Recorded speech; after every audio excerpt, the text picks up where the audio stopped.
Hello students, आज अपन aldehyde और ketones की रिएक्शंस पढ़ेंगे। इसमें अपन देखेंगे अल्फा हाइड्रोजन, देखेंगे अल्फा हाइड्रोजन कैसा होता है एल्डोल, और कीटोन जो एल्डोल कंडेंसेशन रिएक्शन है, क्रॉस एल्डोल कंडेंसेशन रिएक्शन है उसमें। तो एल्डिहाइड और कीटोन में अल्फा हाइड्रोजन कैसा होता है उसको अपन देखेंगे। ये जो चीज़ देखेंगे अपन वो एल्डिहाइड एंड कीटोन में चेक करेंगे।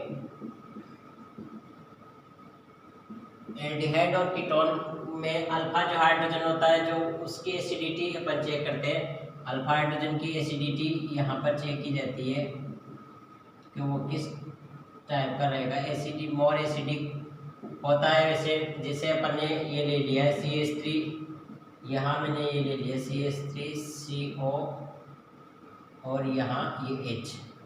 अब यहाँ पर इस साइड पे जो H है ये अल्फा H नहीं है, और ये जो कार्बन है ये अल्फा कार्बन है। इस कार्बन को अपन बोलेंगे अल्फा कार्बन।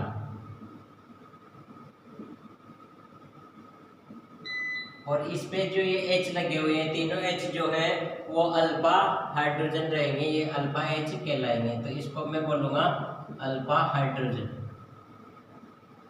ये कैसा है? Alpha hydrogen. और जब भी इसकी रिएक्शन बेस के साथ करवाई जाती है या एसिड के साथ करवाई जाती है, जैसे यहाँ बेस ले लिया मैंने, बेस जब रिएक्शन करता है एल्डिहाइड और कीटोन से, तो उसके अल्फा कार्बन में उपस्थित अल्फा हाइड्रोजन को वो एब्स्ट्रैक्ट कर लेता है, एक अल्फा हाइड्रोजन को बाहर निकाल देता है, और यहाँ नेगेटिव चार्ज ये बना लेता है।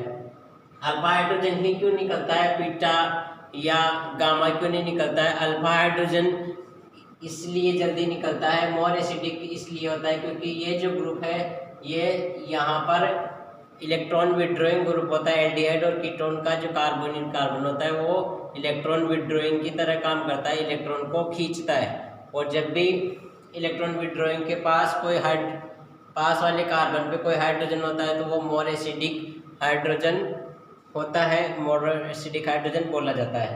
तो इस कार्बोनिल के कारण यहाँ अल्फा कार्बन पे जो उपस्थित हाइड्रोजन है वो मोर एसिडिक हो जाता है, और इसलिए ये जल्दी निकलता है। इसका कौन सा इफेक्ट है? Electron withdrawing effect.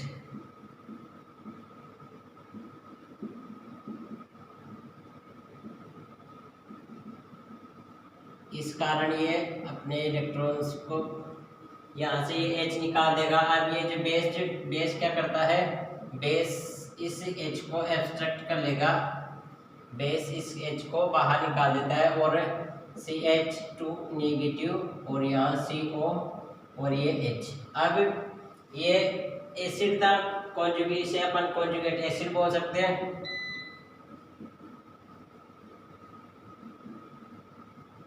और ये इसका बेस बना कॉन्जुगेट बेस। अब कॉन्जुगेट बेस क्या है? मोर स्टेबल होता है ड्यू टू रेजोनेंस। रेजोनेंस के जैसे ये मोर स्टेबल हो जाता है क्योंकि ये इलेक्ट्रॉन्स यहाँ चले जाते हैं तो ये ऑक्सीजन पे शिफ्ट हो जाता है, तो यहाँ रेजोनेटिंग स्ट्रक्चर बनती है, इसलिए ये मोर स्टेबल कॉन्जुगेट बेस होता है। इसलिए इसका H, अल्फा का H बाहर निकल जाता है, तो यहाँ ये O नेगेटिव और ये H। तो इस टाइप से अपने को रेजोनेटिंग स्ट्रक्चर मिलती है एल्डिहाइड और कीटोन्स में। तो इस कारण ये अल्फा कार्बन से H को एब्स्ट्रैक्ट कर लेते हैं, बेस या एसिड, और अपने को कुछ रिएक्शन देते हैं, एल्डोल, क्रॉस एल्डोल कंडेंसेशन। ये रिएक्शन अल्फा हाइड्रोजन की वजह से इन पे होती है। तो एल्डिहाइड और कीटोन का अल्फा H जो है वो मोर एसिडिक होता है, वो तुरंत बाहर निकल जाएगा और कॉन्जुगेट बेस बना लेगा जो रेजोनेटिंग स्ट्रक्चर से स्टेबल होते हैं। ड्यू टू रेजोनेंस भी अपन लिख सकते हैं, यहाँ पर यहाँ लिख सकते हैं आप ड्यू टू रेजोनेंस। तो ये बात हुई इनके अल्फा की एसिडिटी की, इसको उतार लो।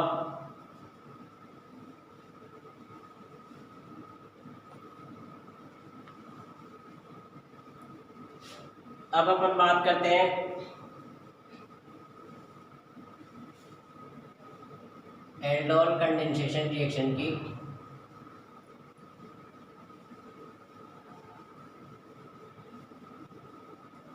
एल्डोल कंडेंसेशन रिएक्शन जो होती है उसको मैं यहाँ पर लिखता हूँ इम्पोर्टेंट रिएक्शन है ये एल्डोल कंडेंसेशन।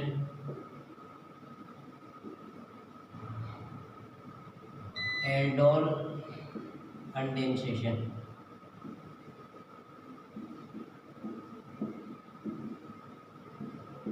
इसमें क्या होता है, दो एसिटेल्डिहाइड के मोल अपन ले लेते हैं 2 मोल। यहाँ पर फॉर्मेल्डिहाइड काम में क्यों नहीं लिया जाता है, फॉर्मेल्डिहाइड अपन काम में इसलिए नहीं लेते हैं क्योंकि इसकी तो दोनों तरफ क्या है, अल्फा कार्बन नहीं है, और अल्फा कार्बन नहीं है तो अल्फा हाइड्रोजन भी अपने को नहीं मिलेंगे, इसलिए फॉर्मेल्डिहाइड को अपन काम में नहीं लेते हैं। जबकि यहाँ पर इस साइड पे अपने को अल्फा हाइड्रोजन मिल जाएंगे और अल्फा हाइड्रोजन से ऐसी अपने एल्डोल कंडेंसेशन रिएक्शन हो जाएगी। इसकी रिएक्शन किसी बेस के साथ करवाई जाए, बेस या एसिड के साथ करवाई जाए तो ये कंडेंस होके ये इस टाइप से अपने को प्रोडक्ट मिलता है। यहाँ पर CH2 और ये COH। अब यहाँ पर ये ओल है, OH है, ओल बोलेंगे, और ये एल्डिहाइड है, ये पूरा एल्डिहाइड है COH, और ये यहाँ पर OH है, तो इस को अपन बोलते हैं एल्डोल। एल्डोल क्या, ये एल्डिहाइड का और OL किसका है, OH का, तो इसलिए अपन इसको अपन एल्डोल बोलेंगे। और जब इसको गर्म किया जाता है, इस मॉलिक्यूल को गर्म किया जाता है तो यहाँ से वाटर मॉलिक्यूल बाहर निकल जाता है, यहाँ का एक H और यहाँ का OH बाहर निकल जाता है, अपने को अनसैचुरेटेड कंपाउंड मिलते हैं इसमें। ये कार्बन अल्फा और ये कार्बन बीटा, तो इसको अपन बोलते हैं alpha beta unsaturated carbonyl compound.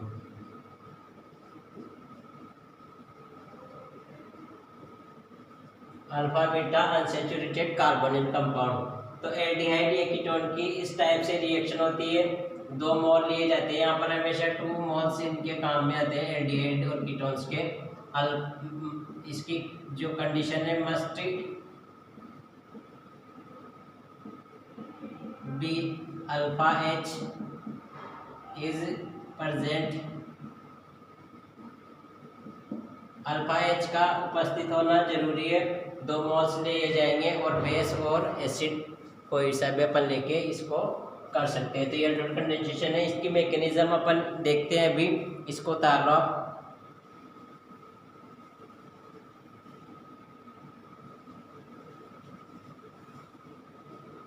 अब इसको मिटा देता हूँ मैं, इसकी मैकेनिज्म से ये समझ में आएगी रिएक्शन।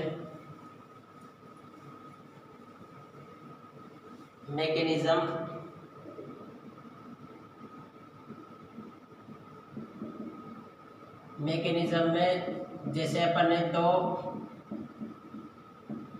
एसिटेल्डिहाइड के मोल लिए, ये मैंने यहाँ पर क्या कर लिए, अलग अलग कर लिए, और जब इसकी रिएक्शन बेस के साथ करवाई जाती है, जैसे डाइल्यूट NaOH ले लेता हूँ मैं, यहाँ पर डाइल्यूट NaOH की प्रेजेंस में रिएक्शन करवाई जाती है, तो इसके पास भी अल्फा H है, इसके पास भी अल्फा H, दोनों एक जैसे है तो किसी से भी अल्फा H निकल सकता है। तो मैंने यहाँ से ये अल्फा H निकाल दिया, ये अल्फा H इसको बोलेंगे अल्फा हाइड्रोजन, इसमें अल्फा हाइड्रोजन होना जरूरी है। तो ये बेस क्या करेगा, इस H को ले लेगा, इस H को एक्सट्रैक्ट कर लेगा और यहाँ पर क्या बनेगा, नेगेटिव, तो ये बन गया CH2 नेगेटिव, CO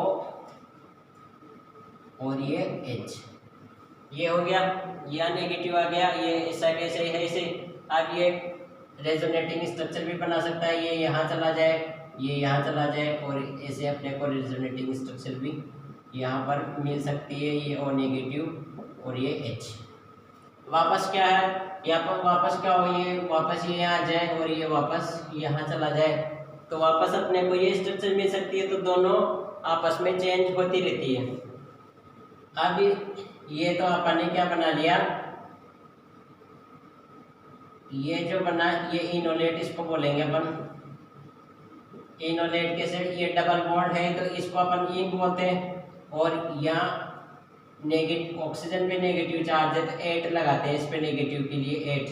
तो इन और ऑल, ये OL ग्रुप है इसे, तो ऑल पे OL ऑक्सीजन नेगेटिव का O ग्रुप है और 8 लग रहा है नेगेटिव की जैसे, तो इनोलेट अपन इसको बोलेंगे। वापस ये इसमें चला जाएगा तो इस मॉलिक्यूल को मैं यहाँ ले लेता हूँ CH2 नेगेटिव CO और ये H। अब ये सेकंड जो एसिड का मॉलिक्यूल था उसको यहाँ ले लेते हैं CH3COH। अब ये क्या करेगा, ये जो नेगेटिव आया ये नेगेटिव इस कार्बोनिल कार्बन पे अटैक करेगा और यहाँ ये नेगेटिव आ जाता है। तो ये CH2 सीधा किससे जुड़ गया, इस कार्बन से जाके जुड़ गया है क्योंकि ये न्यूक्लियोफाइल की तरह वर्क कर रहा है और ये यहाँ इलेक्ट्रोफिलिक सेंटर हो गया, कार्बोनिल कार्बन इलेक्ट्रोफाइल की तरह काम करता है। तो ये इसने यहाँ जाके अटैक कर लिया और अपने को क्या मिलेगा CH3C और नेगेटिव और इसके पास H है इसी CH2 और COH। ये इसका CH3 ऐसा कैसे रह गया, C और नेगेटिव चला गया और H इसके पास है इसे, ये H है इसे, और ये जो CH2 था ये CH2 से जुड़ गया तो ये CH2 यहाँ आ गया और इसका एल्डिहाइड ऐसा कैसे ये भी है ये, तो एल्डिहाइड अपन ने ऐसा कैसे रख लिया। अब यहाँ से क्या हो, यहाँ जो H जो निकला था, ये जो H निकला था H, ये H वापस अपने को क्या मिल जाए, इस ये H वापस किस पे आ जाए, इस OH पे आके जुड़ जाए। तो यहाँ ये स्ट्रक्चर बन सकती है CH3CH, ये OH CH CH2 और ये COH। तो ये क्या बन गया, ये अल्फा कार्बन और ये बीटा कार्बन।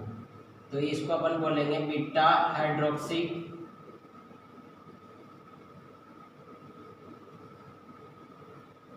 एल्डिहाइड।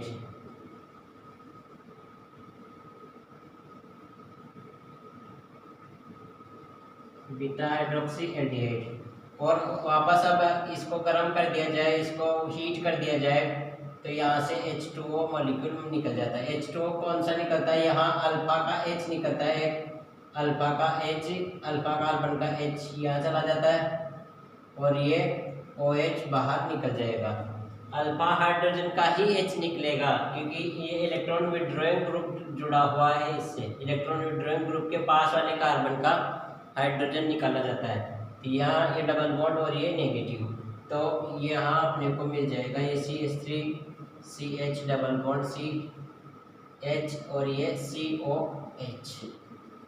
तो ये अल्फा कार्बन और ये बीटा कार्बन, इसको बोलेंगे अपन अल्फा बीटा अनसैचुरेटेड कार्बोनिल